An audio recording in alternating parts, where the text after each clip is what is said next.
Hello participants, my name is Okiring Jackson. I am here to present on understanding service delivery in local governments. I expect that by the end of this interaction, you should be able to have a deeper understanding of how service delivery is expanded in local governments. Two, you should also be able to know the key drivers to effective and efficient service delivery in local governments. Efficiency and equity in service delivery is a key component of the local government's mandates. And the mandates of local governments are derived from Article 176 and operationalized under the provisions of the Local Government Act, CAP 243 as amended.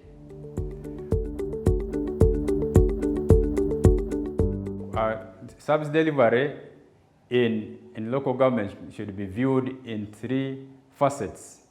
One, those services provided by local governments under direct responsibility, and services provided by local governments under delegated responsibility. And finally, services that are provided by local governments in partnership with other development partners. The Local Government Act, CAP 243, also mandates local leaders to put in place statutory bodies that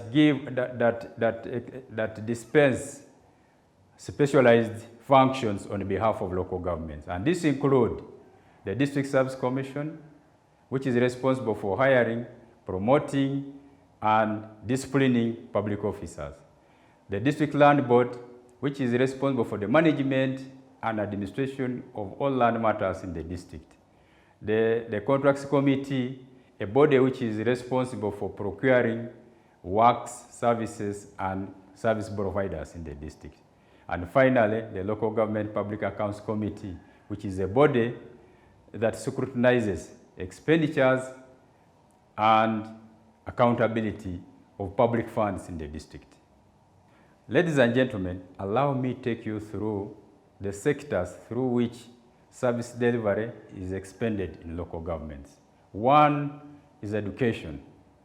Primary education is managed under direct responsibility of local governments. And therefore, local leaders should ensure that there is at least a primary school in every parish. Local leaders should also ensure that where there is no primary school in a parish, they should provide land.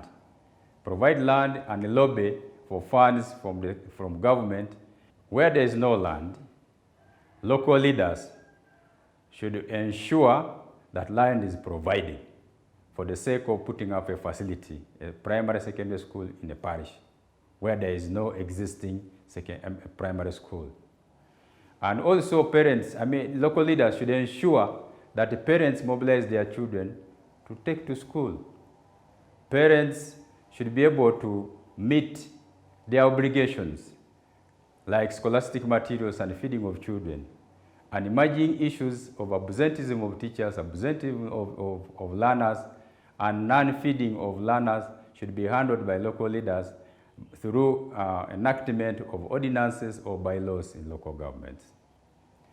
Health sector. Health Center 3s, Health Center 4, and general hospitals are managed under the local governments. And where such facilities don't exist, local leaders should ensure that they lobby, together with their counterparts, the national leaders, the members of parliament, lobby for funding to ensure that those facilities are in place. And where facilities are not upgraded to Health Center 3, for instance, Health Center 4, or to a hospital, again, there should be lobbying together with the national leaders to ensure that funding is released and these facilities are upgraded to the status which is required of them. Road sector. Community roads, district roads, and trunk roads will be found in your areas of jurisdiction. However, community access roads and district roads are maintained under the responsibility of local governments. Access roads are directly managed by the lower local governments, while district roads are managed by higher local governments. The trunk roads or national roads are a delegated responsibility of the local governments, and they should ensure that they keep an eye on the trunk roads to avoid vandalism and wastage or wasting away of these roads. Agricultural sector, agricultural services, advisory services are dispensed through local governments by employing at least 3 extension workers in every sub-county. A worker in charge of crop husbandry, an extension worker in charge of animal husbandry, and then one in charge of fisheries. And where there is a shortage of human resource, then they embark onto the District Service Commission that is mandated to provide the human resource to expand the services that are required by the people. Procurement management. Local leaders should note that at least 70% of the grants that are transferred to their local governments is dispensed through procurement. And therefore, local leaders should keep an eye and ensure adherence to the operational guidelines and the PPDA Act and PPDA regulations to ensure that there is value for money for every coin that is transferred to their councils from the center.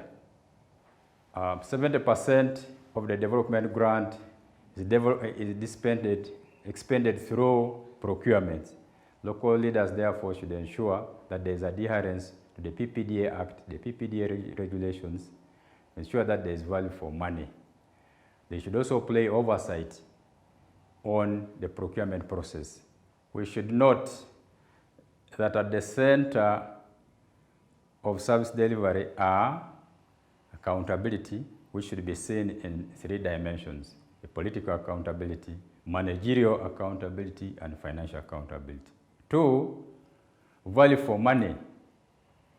Value for money should be ensured through adherence to the policies and the regulations that pertain procurement processes and service delivery. 3, effective and efficient allocation of resources. Then there should be access, easy access to communication and improved decision-making processes.